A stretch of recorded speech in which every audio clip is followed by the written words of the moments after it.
Como colônia, o Brasil viveu os ciclos do pau-brasil, do açúcar e do ouro. No Império, começou o ciclo do café, também voltado à exportação e produzido por escravos. Um ano depois da abolição, chegou a República. O ciclo do café acabou em 1929, quando o mundo quebrou. O Brasil se recuperou e viveu décadas de crescimento, até as duas crises do petróleo, que geraram a crise da dívida externa e a alta inflação. Na democracia, os problemas continuaram. Vieram os planos Cruzado, Bresser, Verão e Collor. Mas a inflação continuava a crescer, passando de 2.800% ao ano. Era preciso um plano inovador.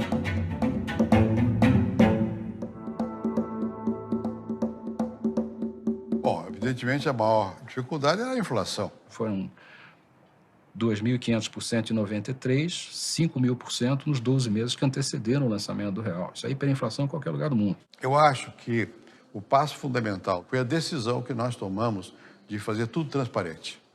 Ou seja, em vez de você de manhã acordar no Diário Oficial e ler que tem uma nova moeda, que está desvalorizada de tanto, não, nós explicamos com antecipação o que ia acontecer.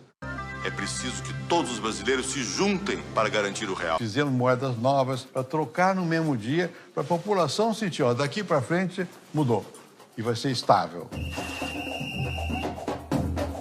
Durante os anos 70 e 80 veio o Cruzado, depois teve o Cruzado Novo, depois teve o Cruzeiro Real. Cada um deles significava o corte de 3 zeros. Finalmente, era hora de lançar o real. Então, quando chegou o dia 1º de julho... Trocou a moeda. Finalmente, a URV virou o real. A conversão da velha moeda para o real era um número de 4 algarismos. 2,732, algo assim. Né? E muita gente pensou, olha, vai ser complicado, né? Escuta, ninguém vai conseguir dividir por quebradinho. A gente foi para a feira do nosso bairro. Todos os preços estavam em real. Tomate, pastel, caldo de cana, tudo estava em real. A população brasileira foi extraordinária. Ela converteu certo. É um espetáculo. A gente conseguiu resolver o problema da estabilidade da moeda. Conseguiu, de fato, estabilizar as coisas. Funcionou, para a surpresa de muitos, inclusive minha. O Brasil já era uma economia razoavelmente aberta e a dívida externa estava negociada. O Brasil já voltava a ter acesso a financiamento externo para financiar importações. Quando o Plano Real provocou uma súbita explosão da demanda, o desabastecimento não ocorreu. As prateleiras continuaram cheias. Uma inflação violentíssima transformou-se numa inflação civilizada, vamos dizer assim.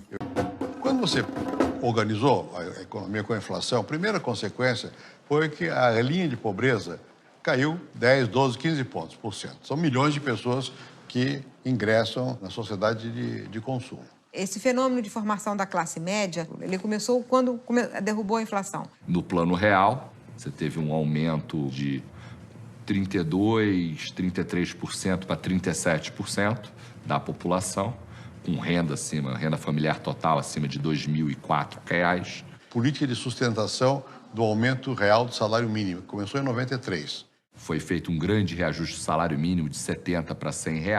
Isso provocou uma redução de pobreza e desigualdade. E, na verdade, eu acho que o principal efeito da estabilização foi muito mais, como o próprio nome diz, a estabilização trouxe estabilidade, trouxe capacidade das pessoas se planejarem em relação ao futuro. A desigualdade diminuiu. Nós começamos a construir aí um sistema financeiro sólido, né, que se mostrou suficientemente resistente, resiliente às crises que tivemos depois. Mesmo com os problemas que apareceram, o real era um sucesso. E no ano de 1998, foi o ano, na verdade, o ano calendário com a menor taxa de inflação da nossa história. 1,6% ao ano.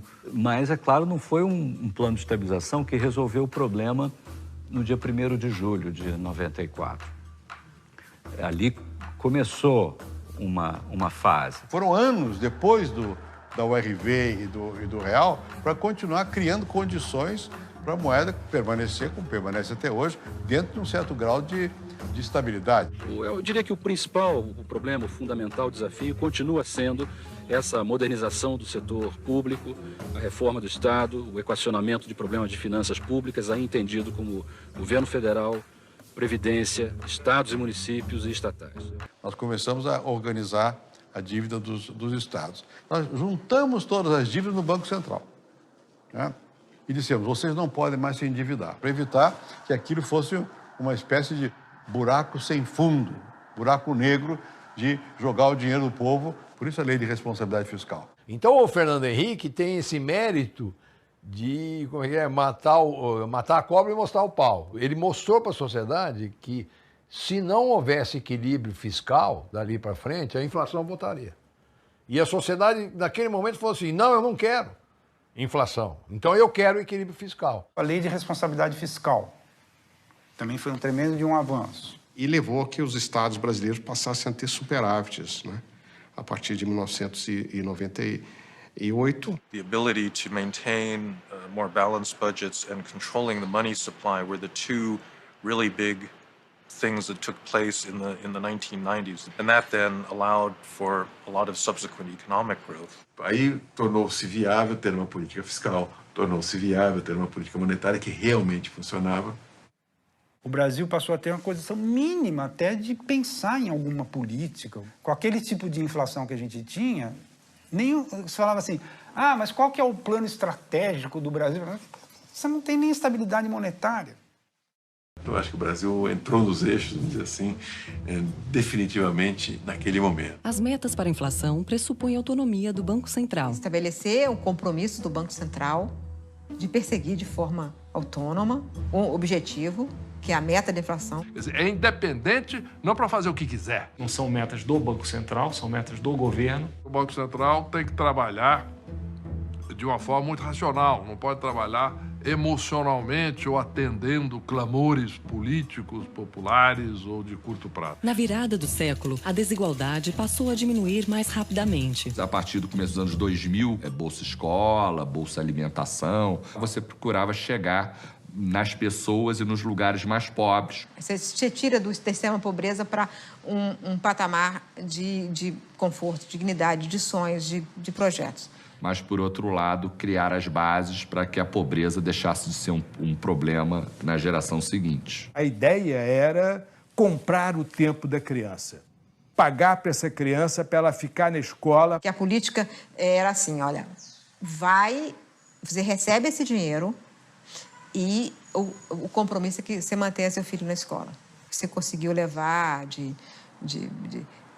20%, 18% para próximo de 3, 2, o número de crianças, o percentual de crianças fora da escola. Esta criança que está na escola vai ter uma produtividade 100 vezes maior do que o pai dela. Aquelas pessoas passam a entrar no mercado de trabalho e isto faz com que a economia como um todo se fortaleça. E isso é muito bom para a economia. Evidentemente que trouxe mais empresas para o Brasil, mais investimento, mais capital de investimento direto. Nesse sentido, se o programa Bolsa Família der certo, ele é autofágico, ele vai diminuindo. Quanto que caiu a desigualdade de 2001 até 2012? Os 5% mais pobres tiveram, nesse período de 12 anos, um ganho de 137%, enquanto os 5% mais ricos tiveram um ganho de 26%. A estabilidade econômica que o Brasil demorou décadas para conquistar estava prestes a ruir? A estabilidade trazida pelo Plano Real e as reformas institucionais eram colocadas em risco em 2002.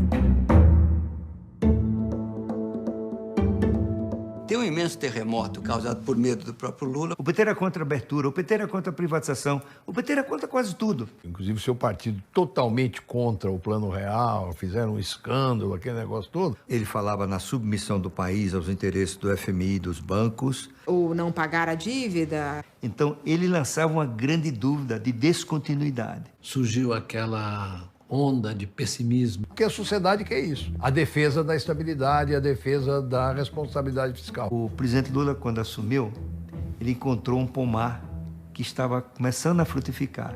E a ideia do programa do PT era arrancar as árvores. E o presidente Lula teria dito simplesmente o seguinte: escuta, se já estão frutificando, por que não vamos colher? Ele teve a lucidez política de perceber isso, mudou, fingiu que não mudou, mas mudou. Então, o movimento da campanha do Lula de fazer a Carta aos Brasileiros, pela qual ele beijou a cruz e disse: vou seguir a cartilha das economias de mercado civilizadas. Então, o candidato Lula se comprometeu com uma série de princípios básicos saudáveis do ponto de vista econômico. Reorganizar a economia brasileira, respeitar contratos. Corretamente, professor, olha, ninguém aqui vai chutar o balde. Né? Muitas pessoas não acreditaram, não levaram isto muito a sério. Lula manteve o acordo com o FMI, que ele se comprometeu ainda na campanha a cumprir.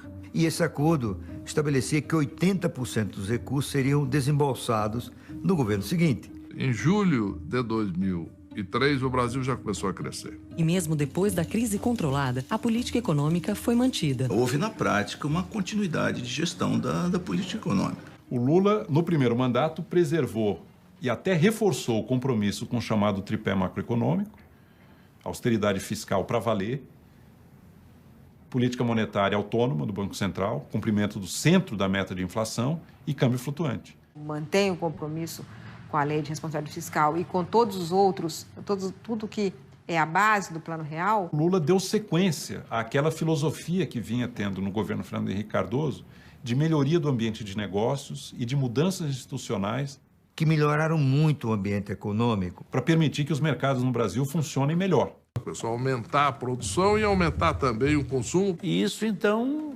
permitiu um grande crescimento. O Brasil acumula reservas até 2006, 2007 de 200 bilhões de dólares. Reserva que nós geramos com um superávit comercial. Os resultados econômicos eram incríveis. E é um governo que tem um grande sucesso. As famílias, as empresas, na medida em que todos acham que a economia vai estar bem o ano que vem, daqui a 2 anos, 3 anos, 4 anos, 5 anos, as pessoas investem, fazem planos, passaram a consumir, a investir, a produzir. O governo Lula, ele cresceu em média 4,5%. Caiu a taxa de juros.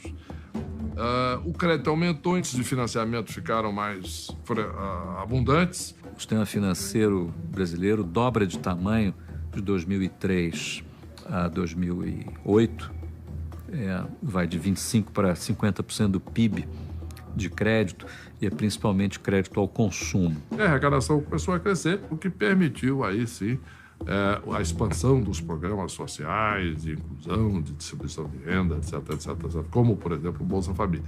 O Bolsa Família tinha nascido no governo Fernando Henrique. Isso tudo teve continuidade do governo Lula e expansão. E esses programas ganharam escala ao longo do tempo. O Bolsa Família atinge quase 50 milhões de pessoas, mais ou menos 1/4 da população brasileira, mas com um orçamento pequeno, 0,53% do PIB. O aumento do salário mínimo também continuou. Quando o presidente Fernando Henrique estabeleceu o plano real, o salário era $60. Depois que você estabilizou a economia, você começou a ter reajustes fortes do salário mínimo. Política de sustentação do aumento real do salário mínimo. Começou em 93 e não parou até hoje. Com essas medidas, o sucesso econômico atingiu até os brasileiros mais pobres. There's been a tremendous amount of economic growth that's changed the whole social structure of the country. Houve muitas de melhoria da situação social, não há dúvida. E aceleraram muito a partir do real. Então o Brasil passa a seguir um caminho do meio, aonde a desigualdade cai, mas o crescimento também acontece e a pobreza acaba sofrendo essa dupla redução, seja pelo crescimento do bolo, seja pela melhor distribuição. O desemprego, que estava a 13%, caiu para 5%. A quantidade de pessoas muito pobres foi reduzida a menos da metade do que foi. De lá para cá, o Brasil conseguiu reduzir a pobreza extrema em 70%. Com uma coisa, os 20% mais pobres cresceram a sua renda 68%. E os 20% mais ricos cresceram 38%. Todo mundo melhorou mas os mais pobres melhoraram substancialmente mais. E assim surgiu a famosa classe C. As políticas de inclusão de renda também aumentaram o tamanho do nosso mercado interno e o poder de compra de grupos sociais que estavam totalmente excluídos. Cerca de 42 milhões de pessoas entraram para essa nova classe média. O Brasil se tornou a 6ª maior economia do mundo. Um resultado incrível. Os números eram fantásticos. E o sucesso favoreceu a reeleição do presidente Lula. Em 2008, o Brasil ele vinha numa tendência de crescimento bastante acentuada, né? Chegando a 2008, o que aconteceu? Incentivar o crescimento da economia, incentivar o consumo. Houve uma escala de intervenção financeira e monetária nas economias desenvolvidas nunca antes praticada. O Brasil fez isso, aumentou o gasto público, aumentou o crédito pelos bancos oficiais. Diminuiu o superávit primário, diminuiu os juros. O governo ofereceu os incentivos fiscais para a compra de duráveis. Mais incentivos ao endividamento familiar, ao consumo, via redução de imposto também, do IPI, essas coisas. Tem uma frase famosa do Lula, que ele vai, né, à imprensa para dizer, olha, vamos às lojas, vamos consumir. E esse ciclo de crédito ganhou muita aceleração a partir de 2009. Isso fez com que a demanda aumentasse e a economia voltasse a crescer. A economia já recuperou-se de uma forma muito forte, né? Ela já cresceu 7,5% em 2010. Mas o intervencionismo não diminuiu. A equipe econômica do segundo mandato defendia preceitos muito diferentes da anterior. O Brasil me impressionou muito. De 1990 até 2005, 2006, o Brasil fez uma mudança espetacular. Eu acho que o processo meio que piorou um pouco a partir de 2006. E aí o governo Lula começou a mudar. E nós deixamos de aproveitar esse momento para fazer uma série de reformas. Nós não fizemos mais quase nenhuma reforma, nada que realmente fosse fundamental. Com a ascensão da Dilma, você tem uma alteração significativa de política. O Manteiga na política no Ministério e uma política muito mais centralizadora. Passa a haver uma visão muito maior de um intervencionismo em setores da economia. O ministro da Fazenda, Guido Manteiga, né, é dessa escola intervencionista. E aí começou a haver um abandono gradual dos mecanismos de estabilização, particularmente o tripé macroeconômico. O tripé desmontado, necessário para manter o gasto público sob controle. O governo começou a aumentar os gastos, o superávit primário começou a diminuir. É o Estado desenvolvimentista achando que vai decidir quais são os setores da economia que vão florescer e quais são aqueles que não vão receber apoio, proteção, favores e estímulo. Políticas diferenciadas no BNDES em favor de determinados setores ou empresas que foram entendidas como relevantes para a criação daquilo que se convencionou denominar dos campeões nacionais. Então, passou-se a usar muito agressivamente o crédito direcionado e subsidiado, isenções tributárias, tarifas de proteção à importação. Ficar dando incentivo para esse, para aquele, tudo a conta-gota, tá certo? Sem clareza, transparência nas regras. Tem uma transferência de renda do Tesouro para os grupos que vão ter esse capital mais barato do que o próprio Tesouro se financia. Enquanto o mortal comum paga 30% de juros, ele paga 5%, 6%. Né? O governo passou a suprir o BNDES de recursos crescentes. Isso foi algo como 9% do PIB de dinheiro, uma baba de dinheiro que se deu para o BNDES, da ordem de 400 a 500 bilhões.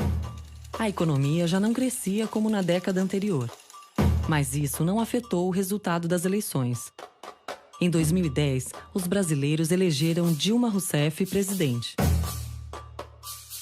A Dilma teve um problema sério. Uma economia com crescimento muito baixo, próximo de zero, com inflação mais alta do que as metas que a sociedade fixou para si mesma.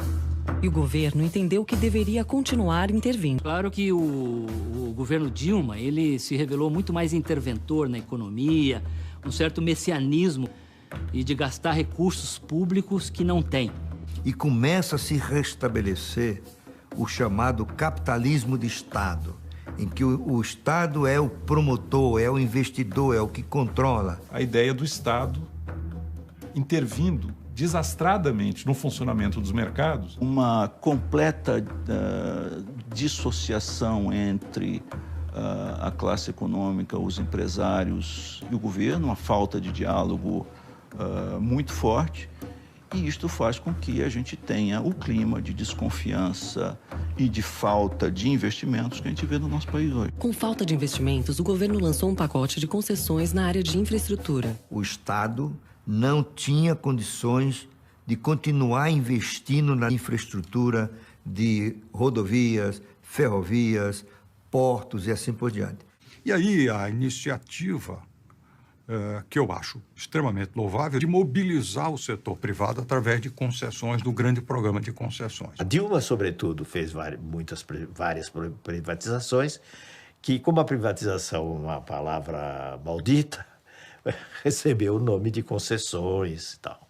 E as estratégias para aumentar o PIB e conter a inflação, aumentando crédito e incentivos, não dão resultado no governo Dilma. Ela pega o final, vamos dizer, desse ciclo de endividamento familiar e de criação de crédito de consumo. Na década passada, o crescimento que o Brasil teve, ele foi, de certa forma, facilitado por estabilização, possibilidade de previsibilidade e, com isso, uma grande expansão do crédito. Esse fenômeno começa a se esgotar. O nível de endividamento das famílias começa também a se estabilizar. A inadimplência, num certo momento, começa a bater em limite. O sistema bancário se torna muito seletivo. Então, os instrumentos vão perdendo eficácia. E é uma sensação angustiante para quem está em Brasília apertar o mesmo botão e ver que a coisa não funciona do mesmo jeito. Principalmente no governo Dilma Rousseff, nós retrocedemos. As três pernas do nosso chamado tripé estão capengas, altamente fragilizadas. Para colocar a inflação na meta, tinha que ter taxas de juros cada vez mais altas. A Dilma tinha prometido nas eleições passadas que ela baixaria a taxa de juros. Então, provavelmente, ela baixou, depois voltou a subir. Uma hora ela corta a tarifa de energia de um jeito que arrebenta a Eletrobras, no outro ela bate nos juros de um jeito que fez com que agora o juros esteja mais alto do que no começo do governo dela. O que aconteceu no setor elétrico é uma barbaridade. Começar a controlar a inflação com base em represamento artificial de tarifas, como energia elétrica, como o preço da gasolina, como o preço do transporte público. E, de repente, você montou um desastre nessa área, né, que você administrou os preços. A inflação continuou aumentando e os gastos do governo também. Há um descontrole de gasto público. E isso é maquiado com a chamada contabilidade criativa, que foi introduzida nesse governo apenas para permitir a expansão do gasto público. Para fazer crer que cumpria metas fiscais. Mas isso, obviamente, é meramente contábil, porque o reflexo da economia, esse existe e está aí. É tão complicado que, se eu for contar aqui, detalhe por detalhe da contabilidade criativa, ninguém vai querer ver esse programa. É justamente um exemplo de não transparência. São muitos artifícios contábeis. O que seria dívida, o que seria gasto, não aparece como gasto. Como, por exemplo, dizer que investimentos do PAC não geram, não são déficit público, não geram déficit primário. Como se você passasse o dinheiro de um bolso da calça para o outro bolso da calça e considerasse aquilo como receita. O que acontece é, ao dizer que um determinado gasto não é déficit, no fundo eu estou autorizando uma expansão fiscal ou uma expansão monetária. O que significa, olhando do lado da moeda, significa inflação. Uma das coisas que mais atrapalhou e gerou desconfiança no meio empresarial, dos investidores, etc., é justamente o recuo que foi, em vez de avançar na transparência das contas, ao contrário. A falta de confiança no governo foi aumentando, até que em julho de 2013, milhões de brasileiros foram às ruas. Inicialmente contra o aumento do ônibus, depois também por saúde, educação, segurança e contra a Copa do Mundo no Brasil. Contra a corrupção, contra a PEC 37, contra esse projeto absurdo que é a Cura Gay da Comissão dos Direitos Humanos. Foi um movimento difuso de insatisfação com o governo. It's kind of an inevitable process of economic modernization. You get young people with better education, with higher expectations, you get a broader middle class, and middle classes everywhere in the world have greater expectations. Os indivíduos mais demandantes e maiores pressões sobre o governo, com maior cobrança, que eu acho que é uma coisa muito positiva da sociedade. And that's what democracy is. Democracy is governments that have to be responsible to public pressure. Apesar das manifestações, no final de 2014, num pleito disputadíssimo, Dilma foi reeleita. Ela assumiu com desafios muito maiores do que da primeira vez. São os efeitos negativos da intervenção. O preço dos erros, né? Recessão, aumento do desemprego, queda de renda, incertezas, redução do investimento, queda do potencial de crescimento do país. E mais uma vez, depois de um período de enorme crescimento, o país enfrentava uma crise econômica.